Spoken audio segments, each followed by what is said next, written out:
Let's only hope that this is the start of many good things to come after the somewhat unprecedented and brutal times humanity has faced in the last 3 months or so, starting from February, really from February. Globally, 250,000 people have died to COVID 19 in just 60 days.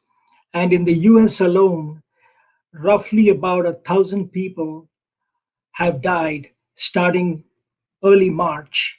And we are at about 65,000 people who are expired because of COVID 19. Now, just imagine this is like 1,000 people every day, three jumbo jets crashing in the United States. Every morning you open the newspaper and find three jumbo jets have crashed. And globally, it is something like 12 jumbo jets have crashed. That's devastating. And while our hearts absolutely go out to the victims and the families of this pandemic, our admiration has to go to the people. The frontline workers, as have already been mentioned, who've taken the frontal assault and defended our health and well-being as they continue to do so, not just the healthcare workers, but other essential workers. But what I want to draw your attention to is the following. This is COVID 19. This is the visible pandemic which we all see, and we see the devastation it has already caused. I want to draw your attention in the next slide to the invisible pandemics, which we all actually face on a day to day basis, but it does not come at us with the same urgency as COVID 19. But if you look at what's happening globally, waterborne diseases, cholera, typhoid, diarrhea, takes 3.5 million lives a year. 3.5 million lives a year. A bulk of them are children.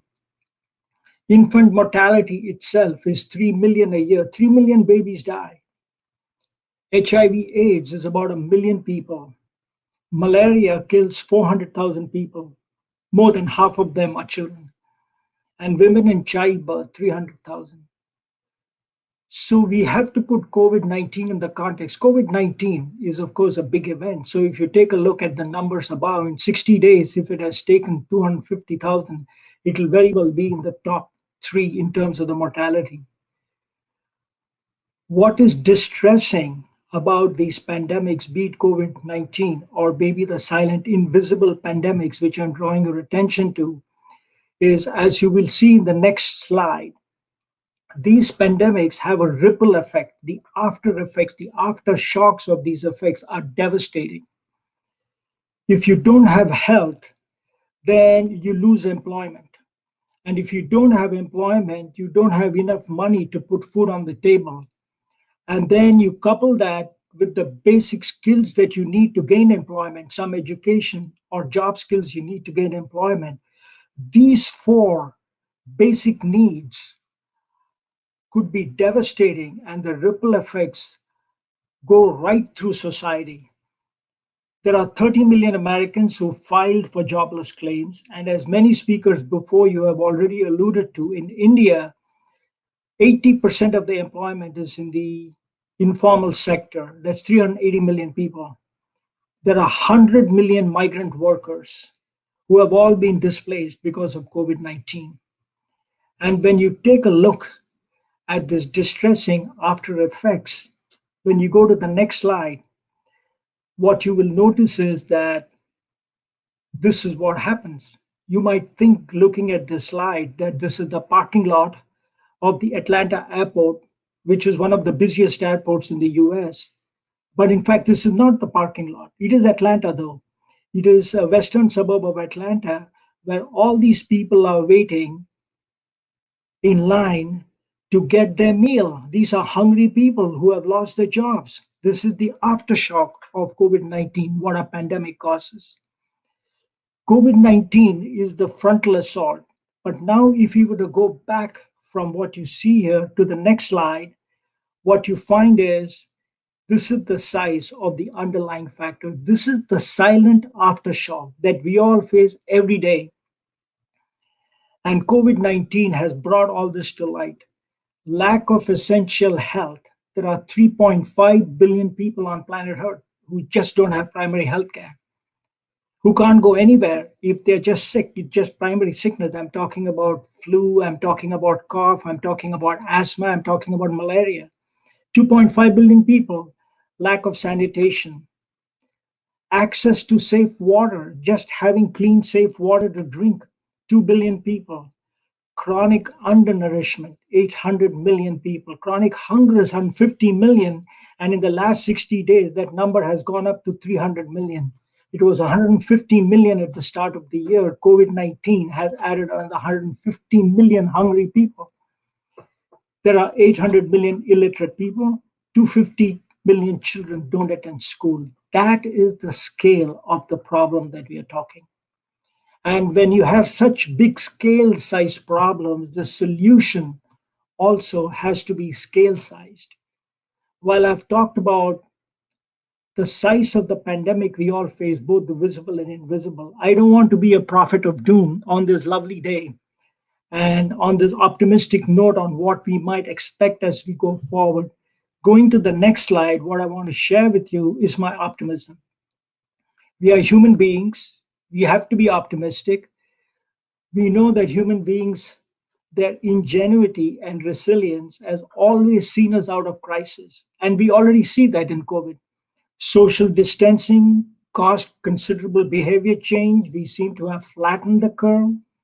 Innovative therapeutics have already surfaced. Vaccines are being developed at absolutely fantastic speed. So, all these things are happening because of human ingenuity. The question to ask is how about the silent, the invisible pandemics like the ones that I shared with you, where billions of people are all being subject to uncertainty, to being fearful of whether they'll have things to eat, whether they'll have a home, and of having the uncertainty of not knowing what the future will be. And here is where I want to give a shout out to Akshay Patra. As somebody who has studied management and who teaches management for a living, when I share the Akshay Patra story with my students, you saw the youth ambassadors talk about the Akshay Patra kitchen. When I share the story of Akshay Patra with my MBA students in an Ivy League college, they look at this and then they say, oh, this doesn't look like a kitchen. It looks like a factory floor. And I tell them, yeah, that's exactly right. It is a factory floor. What you see here is the Akshay Patra kitchen. It is an assembly line. It is a vertical assembly line. It's a three-storied building where the raw material gets assembled on the third floor, and then through chutes, the processing develops on the second floor, the first floor, and so on. And every bit of this process is fine-tuned. It's refined to Six Sigma limits. The people who run this kitchen are Six Sigma trained production engineers. The CEO is a Six Sigma black belt. Why do you need this level of efficiency in the system? Because you have to make a meal and serve it to children at 15 cents a meal. We need to have scaled solution for scaled problems. That's the reason for this efficiency. But it's not just efficiency. As you see from the next slide, when the food comes down all the way through the vertical assembly line and gets ready, each of these vans that you already saw, they are not only GPS enabled, but every one of those containers that you see, there is a UPC label that is scanned and affixed to the container. And why is that done? Because then they can track the temperature at which the meal was delivered to the school, whether the meal was delivered on time, what is the ambient temperature, was the quantity enough. Everything is fine tuned because it's not just the efficiency of 15 cents a meal, it's also the quality of the meal. As you can see from the next slide, what you see is millions of children, 1.8 million. You'll hear the number 1.8 million over and over again. But you see a quality, nourishing meal being served to these children so that you can have quality, you can have efficiency at the same time, because you have to bring scale solutions to scale problems. And I don't want to take too much time. If you go to I'll be open to questions and answers. I'll try my best. But what I want to share with you is, look, we are human beings. We have to be optimistic. We already see the signs of turnaround when it comes to COVID-19. You'll hear more about it from Professor Ashish Jha. But at least one thing is, let's not forget at this time of our crisis to also take a moment to reflect and think about the global deprivation that people face.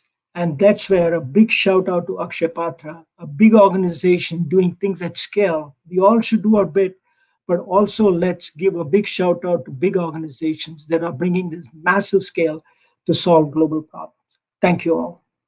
Okay, the question here is, what do we need to do differently now? For example, serving children directly. So, here, Amrita, let me share with you my perspective.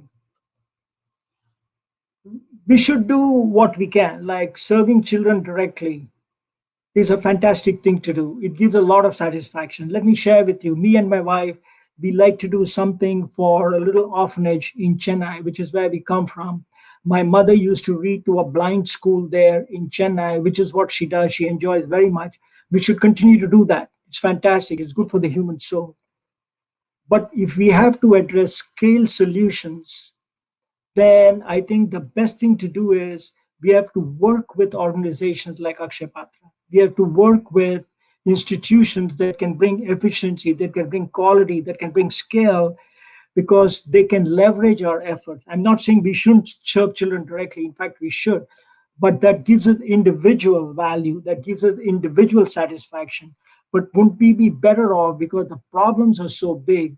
We need large leverage organizations. And if someone like Akshay Patra is doing a fabulous job of what they're doing, we may be better off joining them because they can solve the problem better than what each individual can do. How are children getting their meals given social distancing and remote learning? This again, I have not been on the ground since social distancing emerged, but I've seen a lot of videos of children in India talking about social distancing. Some very nice, appealing videos where you see like a domino effect. The bricks are all lined up. It's like a domino, one brick. And then when the bricks are dropping, a child goes in and then cuts off one brick. So the chain does not go forward. So those kinds of ideas children are using, but ultimately they need to eat, because if schools are closed, if they don't get their lunch, then they have lost a meal, because they probably get, that's the only nutritious meal they get the whole day. So they need to eat. And if they don't eat, as was also mentioned previously, it's not good for their education as well, because without meal, how can the brain think? So we have to find ways to do that. And I understand it's being done, but we will hear more from people who are on the ground. I have socially distanced myself and I'm quarantined right here in my home. Here's one from Ajit on what it might take to drive down the cost for me. To build on that, what are the trade-offs? When are we trying to reduce cost? This is a great question, Ajit, because always when we are trying to reduce cost, the worry is, are we also reducing quality? Don't the children need to have a nutritious meal? And there are guidelines as to the quality of the meal and the nutrition we have to serve the meal. But if we can bring the cost down, then we can serve a lot more children, we can serve a lot more meals. And that's why I have always felt that the discipline of management, the discipline of getting scale, the discipline of getting quality and quantity, that can only be enabled by people who are thinking like operations people, people who are thinking like Six Sigma, bringing Six Sigma process control effect, but also about people who are thinking about, are the children happy? Are they getting the meal? Are they getting it on time, etc.? And that's why the system is important. I don't want to discourage any of us from doing what we do. We should do directly and feel very happy about it. But backing up organizations that bring scale and bring management discipline and operational excellence to what we do might be a better way to leverage our effort. So all I'm suggesting is, folks, give a lot, but give a lot to systems change as well. System change, a lot of vans, maybe building a kitchen, maybe building a mini kitchen. We can all team together as society. Instead of each of us doing our stuff, maybe the Boston chapter can say, this is what we're going to do to take care of 10 vans, or maybe this is the kitchen we want to do. Maybe Seattle can do this stuff. That way, I think we are leveraging what we can do. The solution is what is more important given the scale of the problem. Can you elaborate on some of the root causes of hunger in India? What are some of the solutions? Do you see some parallels to hunger here in the US? Yeah, the this is the root causes of hunger anywhere in the world. I mean, look, this is the paradox. While 250 million people are hungry, chronically hungry. By hunger, they mean chronically hungry. It's not as though you're hungry once in a while. It's like it's chronic hunger. They've been hungry for something like 100 days of the year or whatever.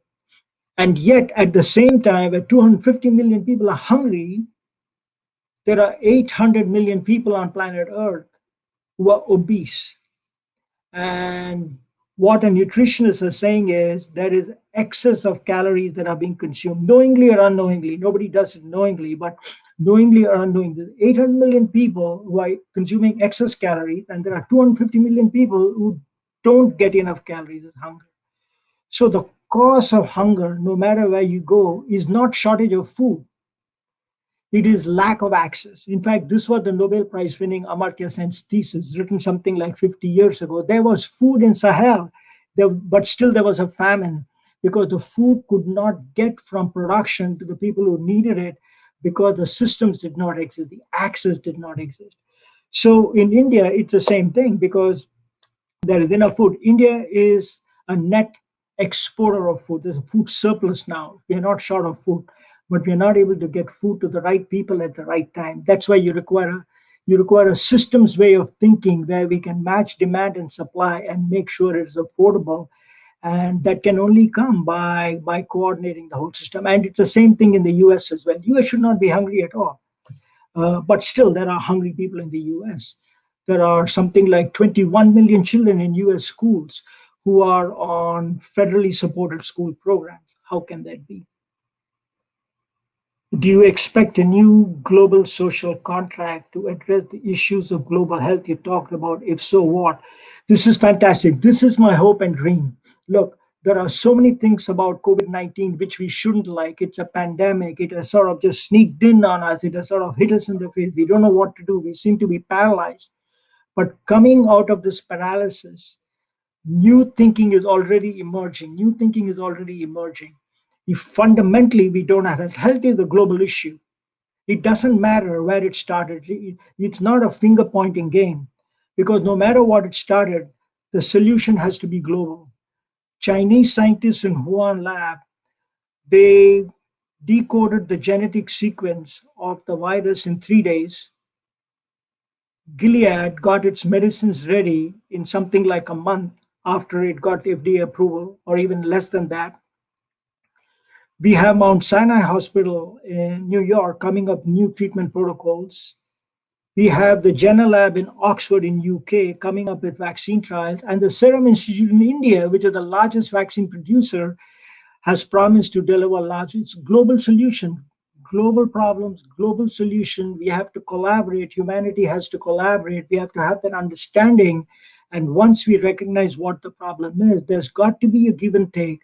We have to solve health, hunger, basic education, and job skills and employment. That's the security. If we take care of this, we will be a very prosperous world.